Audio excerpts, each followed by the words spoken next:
어제 뉴스를 보니까 미국이 또 이라크에 전투기를 보내고 또 무인 비행기를 띄워서 폭격을 했다는 뉴스가 나옵니다.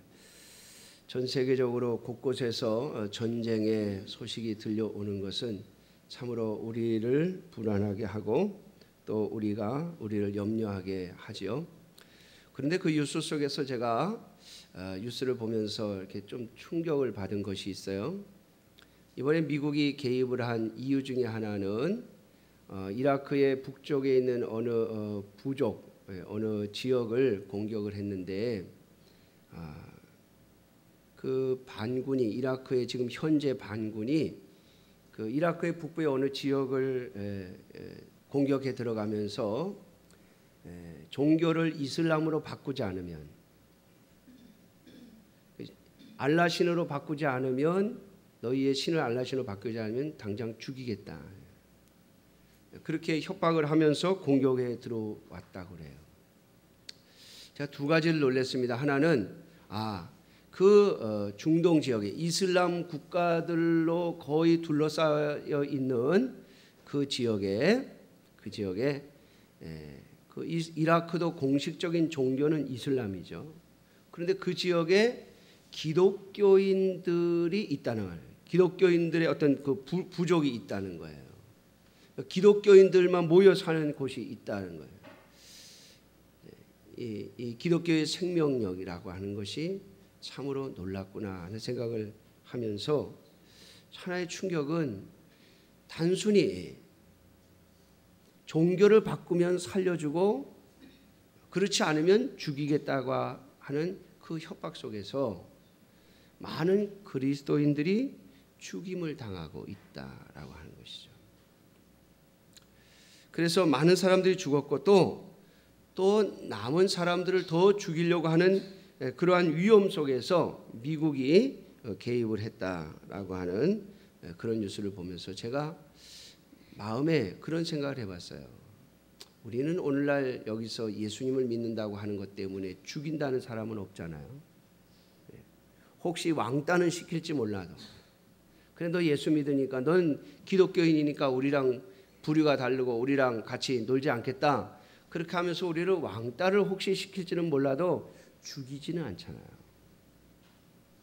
그래서 총을 갖다 대고 공격해 들어오면서 기독교인들이 사는 마을을 점령하면서 갖다 총을 대고 네가 종교를 바꾸면 살려주고 그렇지 않으면 죽이겠다, 그래서 죽여버리는 그러한 모습을 보면서 과연 만일 나를 그런 식으로 누가 와서 위협을 한다면 과연 내가 목숨을 잃는 한이 있더라도 내가 믿는 이 기독교 신앙을 포기하지 않겠다고 당당하게 말할 수 있을까?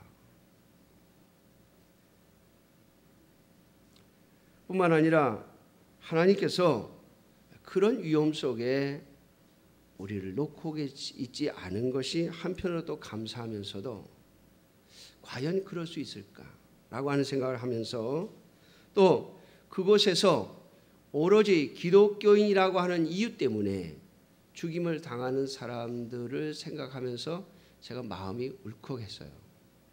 저렇게 죽는 사람들, 그리스도인들이 있구나, 저렇게 생명을 잃는구나 라고 하는 생각을 하면서 한편은 마음이 울컥했습니다. 사랑하는 성도 여러분, 오늘 저와 여러분들이 하나님의 자녀가 되어지고 하나님의 백성이 되어진 것은 하나님의 놀라운 은혜입니다. 그러나 우리가 예수 그리스도를 믿었다고 하는 것, 우리가 하나님의 자녀가 되었다고 하는 것에서 멈추어 버리면 위험할 수 있어요. 제가 그 중국어를 아주 천천히 지금 배우고 있습니다. 뭐 학원에 등록을 하고 비싼 돈을 주고 배우면 돈이 아까워서라도 막 할 텐데 그냥 간단하게 한 달에 한 2만 원씩 주면서 천천히 배우고 있어요. 일주일에 2번씩 그냥 1시간 반씩 공부하면서. 근데 그 반에 아주 고상하게 생기셨고 또 명랑하시고 또 성격도 쾌활하고 또 남을 배려할 줄도 알고 또 다른 사람들이 굉장히 친절하신 한 분이 있는데 이 천주교인이에요.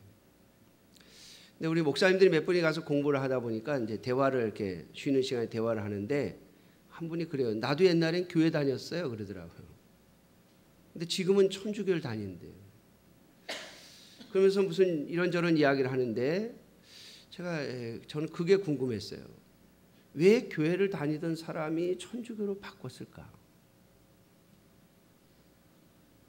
제가 아는 기독교 신앙은, 제가 아는 기독교의 생명을 가진 이 신앙은 절대로 믿고 나면, 믿음을 가지고 나면 종교를 바꿀 수 없어요. 그 이슬람 국가들에 둘러싸여서 살아가는 그 그리스도인들이 단순히 예수님을 믿는다는 이유 때문에, 기독교인이라는 이유 때문에 총에 맞아 죽어가는, 그리고 그 부족이 멸망을 당하는 그러한 상황처럼 진실한 기독교인은 종교를 바꾸지 않습니다. 그런데 그분이 자기는 교회를 다녔는데 천주교로 바꿨다는 거예요. 오래전에, 젊었을 때. 제가 이런저런 이야기를 할 때 제가 궁금해서 물어봤어요. 왜 바꾸셨어요? 저는 그런 게 궁금해요. 그분이 참 잘하는 것도만 뭐 바리스타도 할 줄 아시고 뭐 핸드메이드라고 뭐 커피를 손으로 내리는 방법이 있다면서요. 기계가 아니라 그 손으로 내리면 뭐 맛이 천차만별이래요. 물 온도에 따라서 커피 종류에 따라서 또 그 커피를 어떻게 내리느냐에 따라서 맛이 다 달라진대요. 참 많은 재주를 가지고 계신 분인데 그런저런 이야기를 하는데 저는 크게 궁금했어요. 왜 바꾸셨어요? 그랬더니 그분이 그러더라고요. 뭐 여러 가지 이유도 있겠지만 시댁의 시부모님들이 천주교를 다니셨대요. 그래서 그런 이유도 있지만은 교회를 다니다 보니까 자꾸 건축원금 하라고, 그래서 종이에다가 건축원금 얼마 할 거냐고 써내라고. 이걸 자꾸 하니까 그게 못마땅해서 왜 자꾸 헌금을 강요하냐. 또 건축 한번 했지 왜 또 알아서 헌금하라고 그러면 됐지 왜 꼭 작정해서 얼마 할 거냐고 왜 써내라고 그러냐. 그런 게 불편해서 하고 있던 차에 종교를 바꿨다고 그래요. 제가 그 얘기를 들으면서 그분은 믿음 안에 들어가 본 적이 없구나. 그런 생각을 했어요. 생명 안에 들어가 본 적이 없구나. 여러분 오늘 이 고린도전서 12장 1절부터 11절에 보면 오늘 1절에 형제들아 신령한 것에 대하여 나는 너희가 알지 못하기를 원하지 아니하노니, 신령한 것에 대하여 알아야 된다 이 말이죠. 사랑하는 성도 여러분, 교인과 신자는 다릅니다. 교인은 일단 어떤 생각이 들었던 또 어떤 이유가 있었던 교회를 다니기 시작한 자이고요. 신자는 믿음을 가진 자를 말하는 것이죠. 자, 믿음을 가진다고 하는 것은 오늘 여기 본문에 보면 신령한 것, 영어 성경에는 신령한 은사라고 되어 있습니다. 신령한 것, 신령한 것에 대하여 아는 사람. 여러분, 그가 참된 신자입니다. 신령한 것이 무엇인지, 신령한 은사라고 하는 것이 뭔지를 아는 자. 여러분, 그것을 알고 이 신령한 것을 경험한 사람이라면 목숨을 잃는다 할지라도 신앙을 포기할 수 없습니다. 물론 어린아이는 달라요. 요즘에 우리 장정아 집사님 딸인 하리가 저에게 오라고 안 와요. 전에는 다른 사람한테는 안 가도 저한테는 왔거든요. 근데 요즘에는 안 와요. 왜 안 오는지 아세요? 이 아이가 아빠와 엄마를 분명하게 구별하기 시작한 거예요. 누가 진짜 아빠고 누가 진짜 엄마인지. 그리고 내 가족과 남의 가족이 누군지를 구별하기 시작한 거예요. 그러니까 저한테 오라고도 안 와요. 제가 웃어주기도 하고 또 말도 잘해주니까 자주 봤으니까 알긴 아는 사람인데 저분이 누군지 정확하게 인지가 안 돼 있는 거예요. 엄마 아빠가 계속 목사님이라고 얘기해줘도 그래도 지금은 엄마 아빠가 더 좋은 거예요.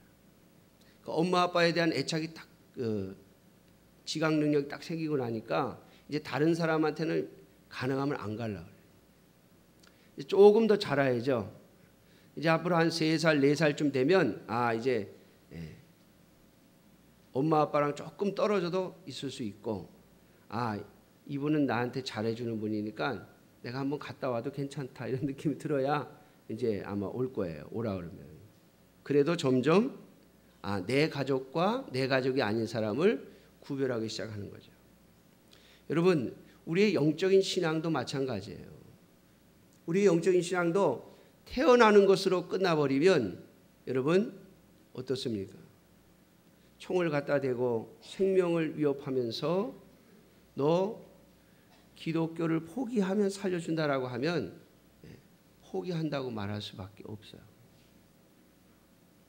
어린아이와 같은 것이죠. 그러나 오늘 사도 바울은 고린도 교회 성도들에게 너희가 어린아이가 아닌 이제 신령한 것이 무엇인지를 아는 자들이 되기를 원한다.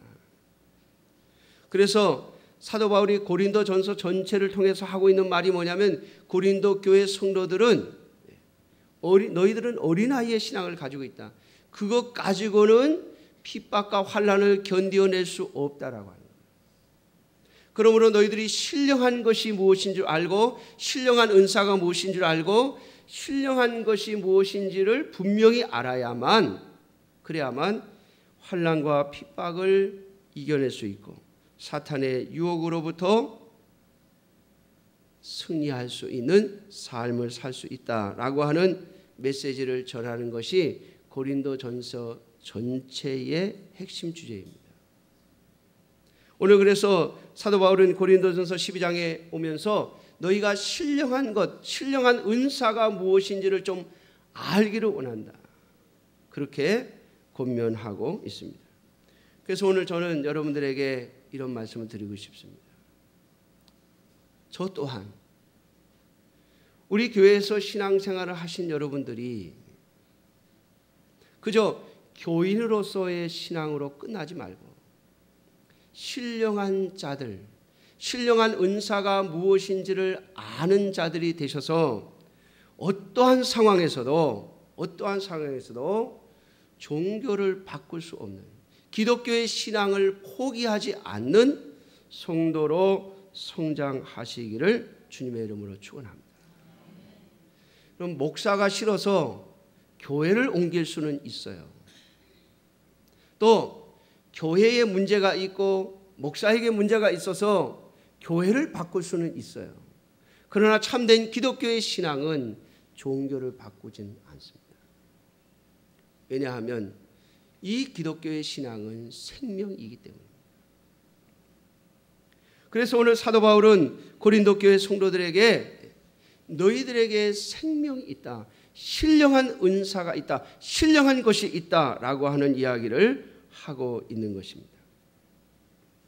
사랑하는 성도 여러분, 오늘 본문 3절에 보면 그러므로 너희가 너희에게 알리노니 하나님의 영으로 말하는 자는 누구든지 예수를 저주할 자라 하지 아니하고. 여러분, 요즘엔 안 믿는 사람들도 예수님을 저주할 자라고 말하진 않죠. 근데 여러분, 이것은 초대교회의 상황 속에서 하는 말입니다. 예수님이 어디에 죽으셨죠? 십자가예요. 십자가는 이 고린도 전서가 쓰여질 이 당시에 십자가는 가장 흉악한 자를 죽이는 형틀입니다. 세상에서 가장 흉악한 자. 요즘 저와 여러분들이 치를 떨고 있죠.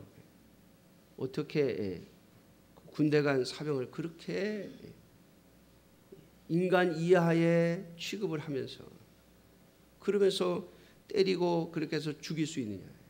살인죄를 적용하라 뭐 이러잖아요. 여러분 예수님 시대 이 사도 바울 시대에 십자가에 죽은 자는 바로 그러한 자들입니다. 도저히 용서할 수 없는 자들. 그냥 창으로 찌르고 그냥 칼로 베어서 죽이기는 너무 악한 자들. 그래서 최고의 고통을 담아 고통을 느끼면서 죽게 해야 할 자들, 그러한 자들을 죽이는 형틀이 바로 십자가. 그래서 십자가에 죽은 자들은 전부 저주받은 자라고 세상 사람들이 말하는 거예요. 그런데 누구만요? 하나님의 영으로 말하는 자만이 예수님을 저주할 자가 아니라고, 저주할 자가 아니라고 말한다는 거예요. 뿐만 아니라 성령으로, 또 성령으로 아니하고는 누구든지 예수를 주시라 할 수 없는 거예요. 여러분 세상의 모든 사람들, 예수님 당시에 이 사도 바울 당시에 세상의 모든 사람들이 십자가에 못 박혀 죽은 자는 저주받은 자라고, 저주받아 마땅한 자라고, 죽여 마땅한 자라고 말하는 그 시대에 저주할 자도 아니고 오히려 누구라고요? 주님이시라고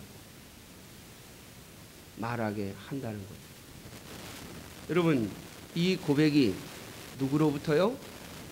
하나님의 영으로부터 왔다라고 하는 겁니다. 사랑하는 성도 여러분, 오늘 저와 여러분들이 예수 그리스도를 믿고 예수 그리스도를 나의 주님이라고 십자가에 못 박이신 그분이 바로 나를 위하여 십자가에 못 박이신 분이라고 고백하는 것은 우리 자신에게서 나오는 고백이 아닙니다. 하나님의 영이신 성령께서 저와 여러분들의 심령에 역사하지 않고는 나올 수 없는 고백이다 이 말이에요. 그러므로 사랑하는 성도 여러분, 여러분들이 예수님을 나의 주님이라고 나의 구주라고 고백했다면, 그분의 십자가의 죽으심이 나를 위한 것이라고 고백했다면, 여러분들은 성령님을 통하여 고백한 것임을 확신하시기를 주님의 이름으로 축원합니다. 자, 그럼에도 불구하고 이것이 나의 이 신앙 고백이 성령 하나님에 의해서 나온 고백임을 깨닫지 못하고 또 그것을 알지 못함으로 말미암아 마치 어린아이와 같이 그저 예수님을 믿기는 믿는데, 교회에 들어와 있기는 들어와 있는데 삶은 그냥 세상 사람이나 우리나 똑같은 삶을 살고 있다는 거예요. 여러분 그것은 우리가 너무나도 어린아이와 같은 모습으로 살고 있는 것이죠. 사랑하는 성도 여러분, 우리는 전에 어떤 방식으로 살았습니까? 오늘 본문 2절에 보면 너희도 알거니와 너희가 이방인으로 있을 때에, 다시 말하면 예수 그리스도를 믿기 전에는 말 못하는 우상에게로 끄는 그대로 끌려갔느니라.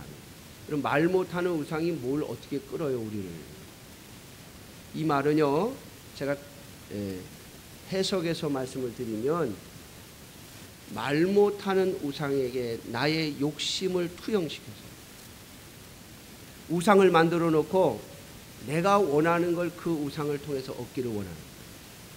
다시 말하면 내 마음, 내 욕심이 끄는 대로 내 인생을 살았다 이 말이에요. 그러나 여러분, 하나님의 영으로 예수 그리스도를 주로 고백하고 나면 항상 우리의 삶에서 걸리는 게 누구예요? 예수님이에요. 우리의 이 죄악된 육신 속에서는 아직 완전히 성화되지 못한 우리의 육신은 끊임없이 욕심을 따라 살려고 하는 욕망을 끌어올립니다. 우리의 마음에서는 욕심을 따라 살고 싶은, 나를 중심으로 살고 싶은 마음이 자꾸 올라옵니다. 그런데 하나님의 자녀들에게는 뭐가 걸려요? 주님이 걸립니다. 주님. 여러분 군대 얘기가 요즘 많이 나오죠. 군대 얘기. 뭐 때린다, 뭐 기합을 준다, 인격 모독을 한다. 남자분들은 군대 갔다 오신 분들은 아마 다 경험했을 거예요. 저도 군대 가서 마저도 받고 억울한 일도 당해봤고 정말 억울해서 정말 속상해. 내가 왜 이렇게 맞아야 되나 뭐 이래가지고 제가 운 적도 있어요. 침상에 누워가지고 울어본 적도 있어요. 근데 여러분 그거 어떻게 견디는 줄 아세요? 사랑하는 부모 때문에 군대 가기 전에 예를 들어서 애인이 있는 사람은 애인 때문에 견뎌요. 내가 이 일 끝나고 나가면 내가 내 애인하고 다시 만날 것이고 또 결혼할 겁니다. 그것 때문에 견뎌요. 여러분 오늘 우리가 이 땅에서 내 욕심대로 다 살지 아니하고 또 욕심대로 살려고 하는 마음을 붙잡는 게 있다면 그것은 바로 예수 그리스도 그분이 걸리는 거예요. 욕심대로 갔다가도 그분이 걸려서 또 돌이키고 그분이 걸려서 또 욕심을 내려놓고 회개하고 또 돌아오는 거예요. 왜? 여러분 성령 하나님이 우리 안에 계시기 때문에. 오늘 본문에 보면 4절부터 11절까지 여러 가지 은사와 직분과 그리고 사역에 대해서 말씀하고 있습니다. 은사는 여러 가지나 성령은 같고 직분은 여러 가지나 주는 같으며 사역은 여러 가지나 모든 것을 모든 사람 가운데서 이루시는 하나님은 같으니. 그러면서 여러분 7절에 보면 계속해서 반복되는 말이 있습니다. 각 사람에게 성령을 나타내면 8절에 어떤 사람에게는 성령으로 말미암아 또 후반절에 어떤 사람에게는 같은 성령을 따라 9절에는 다른 사람에게는 같은 성령으로 또 후반절에 어떤 사람에게는 한 성령으로 11절에 보면 이 모든 일은 같은 한 성령이 행하사 그의 뜻대로 각 사람에게 나누어 주시는 것입니다. 사랑하는 성도 여러분, 이 말이 무슨 말인가 하면요, 우리가 내 안에 성령 하나님이 계시고 이 하나님의 인도하심을 받고 이 성령 하나님의 말씀을 듣는. 여러분 오늘 본문 2절에 보면 이방인으로 있을 때 말 못하는 우상이라고 그랬죠. 세상의 우상들은 말을 못합니다. 자기 생각이고 자기 마음이에요. 말 못하는 우상에게 자기의 마음을 투영시켜서 자기의 마음을 집어넣었다가 빼는 거예요. 그래서 그 우상이 내가 원하는 대로 해줄 거라고 하는, 내가 원하는 대로 움직일 거라고 하는 생각을 갖습니다. 그러나 여러분, 기독교의 하나님, 우리가 믿는 하나님은 우리에게 말씀하십니다. 내 마음의 생각과 다른 것을 말씀하세요. 그래서 사도 바울은 로마서에서 이렇게 말하고 있습니다. 너희가 육체의 소욕을 따라 살면 반드시 죽을 것이로되 성령의 소욕을 따라 살면 살리라. 우리의 심령에 성령 하나님이 계시다고 합니다. 그리고 그분은 우리에게 말씀하신답니다. 내 자신에게서 나오는 마음이 아니라 하나님의 마음을 우리에게 말씀하세요. 내 의지와 내 생각과 다른 것을 말씀하세요. 하나님의 말씀을 볼 때에 내 생각과 내 마음과 맞지 않아도 이게 하나님이 원하시는 것이고 하나님이 뜻하시는 것이구나 라고 하는 것을 우리에게 가르쳐요. 여러분, 이것이 성령 하나님의 역사하십니다. 오늘 우리가 알아야 할 신령한 것입니다. 성령 하나님이 우리 안에 계실 뿐만 아니라 우리의 마음을 움직이시고 우리의 마음에 말씀하시는 분이라고 하는 거예요. 여러분, 이걸 알기를 주님의 이름으로 축원합니다. 여러분, 이걸 알아야 신령한 자가 되어집니다. 이걸 알아야 어른 신앙이 되어집니다. 이걸 알아야 총꼬리를 갖다 대고 내가 믿는 예수를 포기하라고 말할 때 내가 믿는 주님을 포기할 수 없다라고 말할 수 있는 거예요. 여러분, 우리 아이들을 보면 제가 또 알면서도 또 충격을 받고 또 충격을 받는데, 우리 아이들이 한 중학생쯤 되면은요 반항을 하기 시작해요. 부모의 말에 토를 달아요. 그리고 자기 의견을 이야기해요. 부모 입장에서 굉장히 불편하죠. 전에는 아무 소리 안 하고 잘 그냥 받아들이더니 이제 막 반발하는 거예요. 막 엄마 말이 틀렸다 이거예요. 아버지 말이 틀렸다는 거예요. 여러분, 그건 그 자녀에게 자아가 생겼다는 게 자아가. 자기가 생각하고 자기가 판단할 수 있는 그런 자리까지 성장했다는 거예요. 여러분, 느끼고 생각하고 판단할 수 있는 자리에까지 자랐다는 거예요. 여러분, 그때부터는요 이제 윽박지르면 안 돼요. 사실 저도 잘 안 돼요. 저도 제 자녀들이 그냥 제 말에 그냥 토 안 달고 그냥 예 했으면 참 좋겠어요. 그런데 막 반대 의견을 내면은 저도 막 윽박질러요. 그런데 윽박질러 해결이 안 돼요. 오히려 서로 기분만 나고. 이제 그 아이가 스스로 판단하고 자기가 결정할 수 있도록 자꾸 이렇게 줘야 돼요. 그리고 본인이 책임져요. 자기가 말한 건 자기가 책임져요. 사실 부모로서 굉장히 힘들죠. 왜? 뻔히 잘못된 거, 안 좋은 결과가 나올 거 뻔히 알면서도 그걸 쳐다보고 있어야 되니까 답답하죠. 여러분, 영적으로도 마찬가지입니다.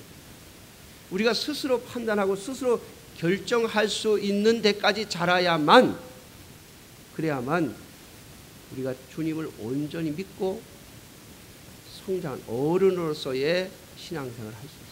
이걸 신령한 것이라고 말합니다.